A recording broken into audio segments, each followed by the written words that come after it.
friptare. Salutare și bine ați venit! O să începem dimineața la cafeluță, cum se știe, uitându-ne pe noul site de la Gebo, care e mai organizat, are puțin mai bine organizate toate categoriile pe partea stângă. Spre exemplu, să zicem că intrăm la pneumatică, intrăm pe pistoale de impact, se afișează toate, pe stânga categoriile, puterile, se pot sorta după ordine alfabetică, prețuri și am văzut o chestie mega tare. La pistolul pe care îl avem noi, există piese de schimb pentru pistol. Și nouă nu ne auziți băieții de la Gebo. Exact toate piesele, rotor, ax, rulmenți, toate astea, cu toate că sunt super ok ele ca preț, se pot înlocui piesele din ele. Mi se pare absolut mega tare. Ce avem azi? Mercedes. Aoleu, păi și ce o să zică Dragoș? Dragoș se ocupă? Da. Oh. Da, e clas, e ok. Păi și asta e mașină, nu? E clasă. Da, nu e mașină, este Mercedes. Da? Știi că e Mercedes și restul nu. Hai să băgăm mașina în cazul ăsta. Ce-ai făcut, mă, Rareșu? Cum te-am învățat eu, mă, să dezăpezești mașina? Ai uitat cea mai importantă piesă, uite-mă aici. Gata, mă.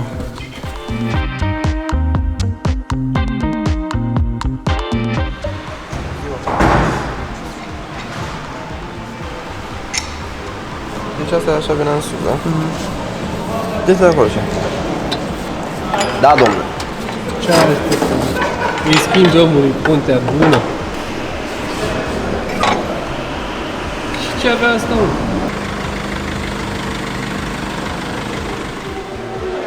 Da, bună dimineața! E, altceva, bine.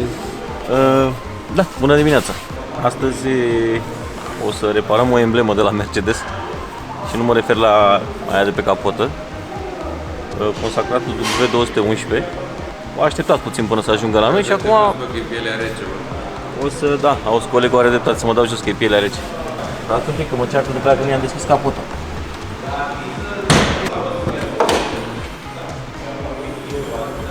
Opa, așa.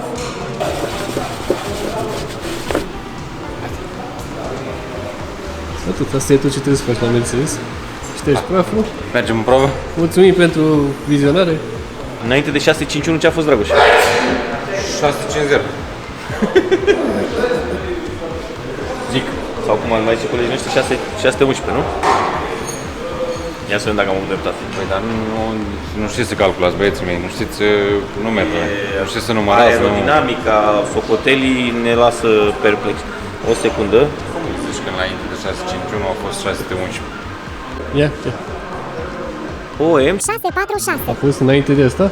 Nu, ăsta este cel în cauză, după care a urmat 651. Începem cu începutul, schimbăm un filtru după aia. Da, ce ușor să schimbăm. Așa, da? Păi în primul rând, Păi ce faci, mă, ăsta nu e colorat. O să imităm acum vântul de iarnă, ăla, biforul, ia să vedem. Ia.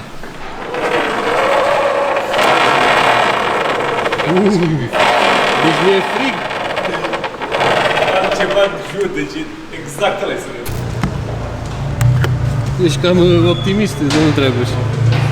Crezi că antifurtul e acolo? Variante furt? Are, mă. Păi ce cauți? Borna. Ah.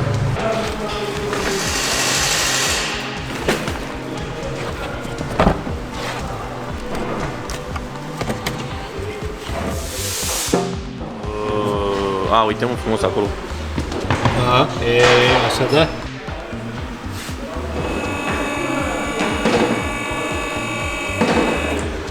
Ziceai de asta. Că aia nu e Mercedes, dar asta e? Hă? Cum? Ce? Mai tare, Da, mă, da, începând de la E-clasă în sus. Bine, ideea e că oricum ce am zis eu atunci s-a interpretat total greșit. Din punctul meu de vedere, Mercedesul, când zici Mercedes, te gândești la un confort extraordinar. Un lux peste medie.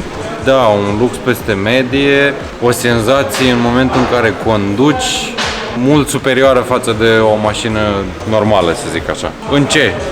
Se aud foarte multe zgomote în interior, nu e antifonată cum trebuie. Din punctul meu de vedere, e mult sub standardele Mercedes. Și de asta am zis că ce clasă nu-i mașină. Dar Nu am zis-o gen, bă, nu vă cumpărați Mercedes, nu vă cumpărați C-Class niciodată. Exact, uite, cum poți să zici și tu. Diferență dintre seria 5 și seria 3. La BMW e invers. Seria 3 e BMW adevărat și seria 5 e mai... Păi da, dar strict legat de ce confort ai în interior și cât de bine e antifonată, Seria 5 e 5 peste. e mult peste. Exact așa e și la Mercedes, doar Doar că că filozofia lui Mercedes e confortul și la BMW e sportul. Și Era, da, pe vremuri. într-adevăr, seria 3 îți oferă mult mai o senzație mult mai agresivă față de seria 5. De asta am zis că C-Class-ul nu e mașină, nu că nu-l recomand sau ceva, că sunt mașini foarte bune, doar că din punctul meu de vedere nu intră în standardele Mercedes. Adică dacă vrei să simți Mercedes, pleci de la ei. Da, să trecem la treabă. Ce avem de făcut? Nici noi nu știm în dimineața asta, dar avem un malder de piese acolo pe masă. Da, mă, avem un malder de piese acolo, după cum am zis, pe partea de articulație, amortizoare și vedem pe parcurs ce mai apare. Că evident că o mașină de 2001, 2, cât o fi? cam așa, e normal să mai apară. Botul rotunjit, nu e cu botul ascuțit, deci cred că nu e facelift. Nu e facelift, e Deci- 2005 cred că mașina acolo. Mai dă în spate. Alin, la 211, în ce an s-a făcut facelift-ul? De au ascuțit botul, i-au făcut, i-au dres. După 2007. 2006-2007 până în 2009-10. Da, doar 2 ani au mers cu facelift. Da, da, Aveam impresia că mai mult.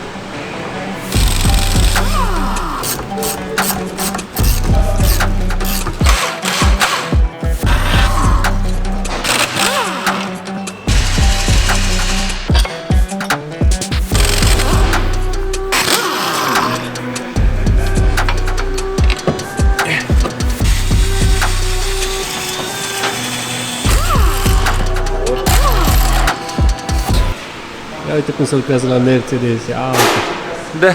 A fost la război băiatul ăsta. A ciolcănit la... Cu topoare, cu alea. Ce vorbești?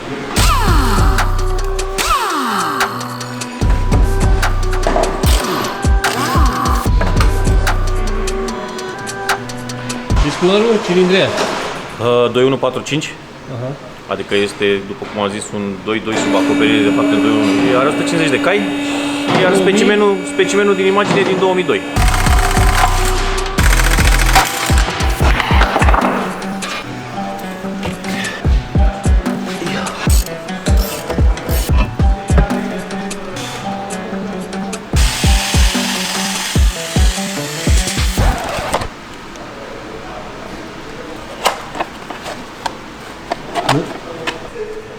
Pivot, inferior, suspensii. Dacă întorc mașina invers, e inferior. Sau e inferiorul nostru. Bulangiule! Dacă stai deasupra mașinii, e inferior ție. A, Păi da, are doi inferiori atunci. când s-a făcut constatarea... Ăsta e inferior și ăsta e inferiorul inferiorului, nu? Iulian! Citește și mie ceea ce scrie pe rândul ăsta. 2X. Pivot inferior, suspensie lane forder, puncte față. Da. Păi și dacă e superior, ce are mă? Ăsta vine aici. Clar. Ăsta, e și ăsta inferior cuiva. Sigur, inferior e cuiva, nu știu cui. Ăsta, cum se numește? Pivotul inferior al inferiorului? Nu, aia se numește fuzetă ce mi-a arătat. Inferior de jos? E dublu inferior. Atunci vreau pivotul inferior de jos.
așa, rămăsesc acum.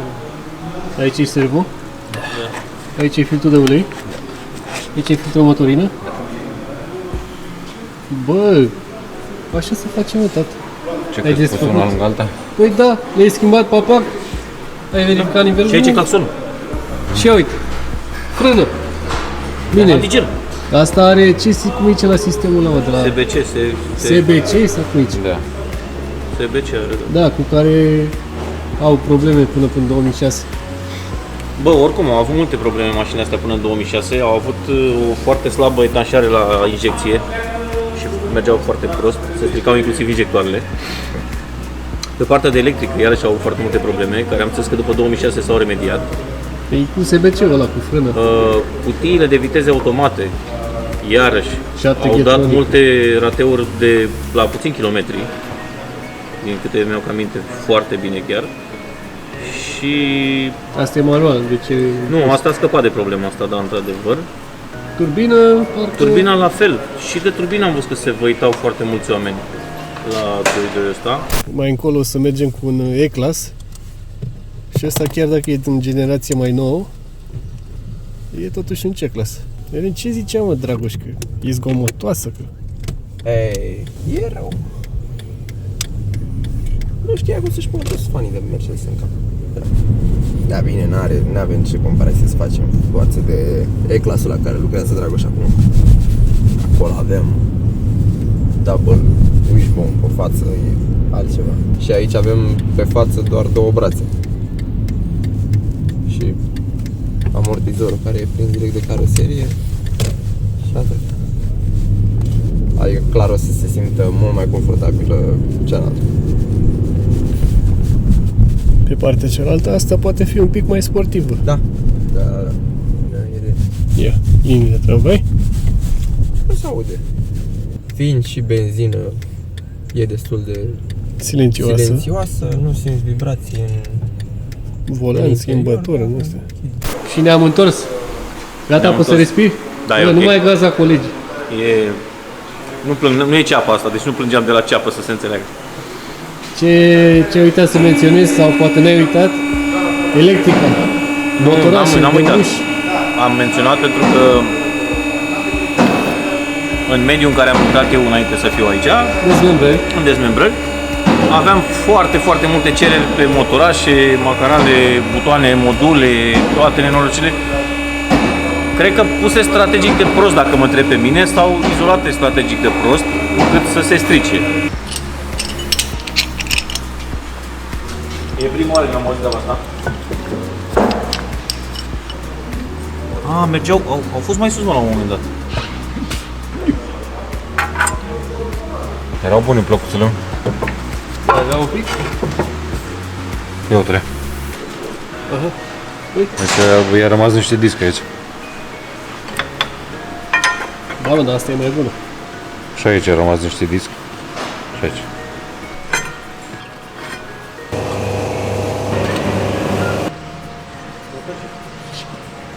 Răsucești. Perfect.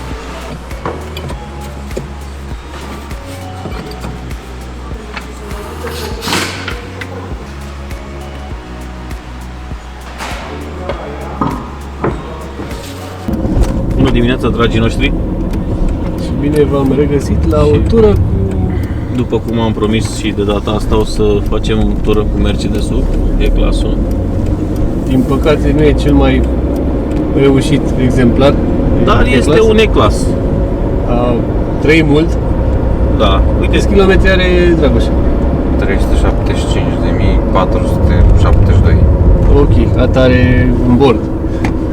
da, acum arată genuzura din el, cel mai probabil că ar trebui să aibă mai mulți kilometri.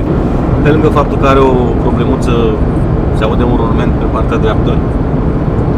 De aici nu o să putem să stabilim partea cu izolatul fonic pe care o facem noi la fiecare mașină. De principiu am mai mers cu mașini de genul ăsta și sunt ok, chiar sunt foarte bine izolate. Se poate purta o conversație la 130 la oră fără să ții 130 avem? Nu, 120. Nu, în celelalte mașini. Da. În asta ți-am zis, auzindu-se rulmentul, acum te fură puțin.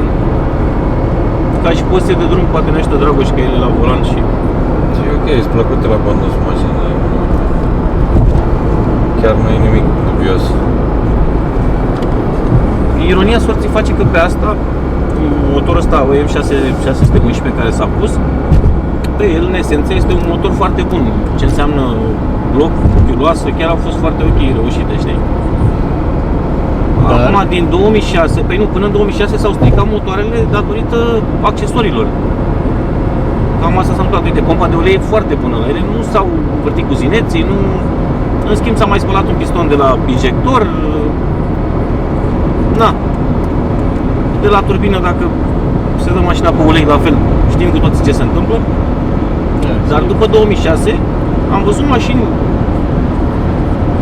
acum la ora actuală, din 2006, 2007, 2008, care au 600.000, 700.000 de kilometri. Adică chiar și-au dat silința și au remediat toate problemele la următorul model. Păcat că ar fi fost frumos să vezi o mașină în asta din 2002 cu 800.000 de kilometri și să meargă bine, știi? Da, sunt mai rare. Cel mai probabil că voi acum care vă uitați și aveți o mașină de genul ăsta, uite, ar fi frumos să ne lăsați și nouă un comentariu acolo jos. Bă, am mașina și am făcut cu ea, uite, 300.000, 500.000, 800.000 și am avut problemele astea. Să știm și noi dacă chiar sănătate. Pe plaja asta până în 2006, dacă chiar a fost adevărat, pe lângă ce au spus ei că au rechemat în fabrică, ce probleme ați mai avut voi cu mașinile? Da, și așa ajută și pe alții care se orientează spre așa ceva SH. Da, clar asta. Să știe cât de mult lărgește buzunarul, să fie pregătit.